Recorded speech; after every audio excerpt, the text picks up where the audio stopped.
got minutes that way. Um, Miles McBride didn't score. Like I said, he doesn't handle the ball or really get downhill as much as I thought he did.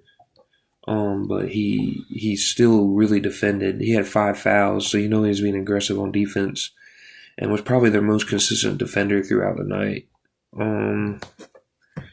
Alvarado played really well. He got, I said he doesn't get downhill as much as maybe he needs to for them to be a better team, but he still gets downhill some. He was good. He had 2 little floaters he hit, which were really good, where he kind of deceived the defense into thinking he might pass or dribble somewhere else and got up a quick floater.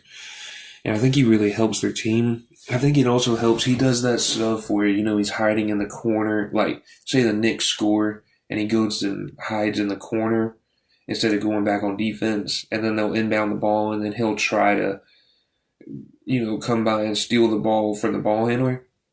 And I think all that stuff, even if he doesn't steal the ball, as long as he doesn't make a gamble to where it's going to hurt the team and they get an easy layup, which to me he doesn't. He can make that gamble and try to get a steal in the backcourt by coming up behind somebody, trying to sneak up on them, and still be able to get back in on defense in time because he's fast.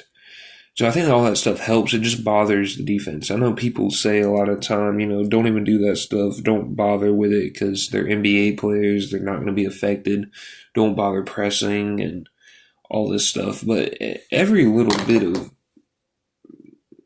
stuff that people have to go through, as far as like making sure they take care of the ball and not get it stolen for someone coming behind him or full court pressure, that just wears on you. Sometimes it's not even about the taking the ball. It's about just wearing and wearing and wearing on the offensive players on the offense, and that's just gonna affect them as the game goes on, and that'll give you an advantage. You'll be able to get easier shots. You'll be able to cause more turnovers. You'll be able to get better rebounds because they don't go for it as much. A lot of the game is just stamina, I think. A lot of the game is just conditioning and, you being able to be at 80% when they're at 40% or 70 when they're at 50 or whatever, and that's a lot of your conditioning, and some of that's just strategies within the game of wearing the other team down, whether it's through physicality, whether it's through stuff like Jose Alvarado does in the backcourt or full court pressure. Yeah, I think that stuff really helps. His on ball defensive pressure is not as high as I thought it would have been for like an elite defender. Or supposed to be an elite defender. A lot of guys on this team really pressure the ball better than he does. Clarkson, McBride, Shamet probably does. Brunson honestly probably does. Bridges, Anunoby, and Hart.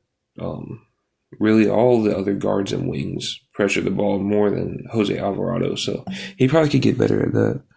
Clarkson doesn't drive as much as I thought he would, but he's a threat to hit from three, and I thought he played well.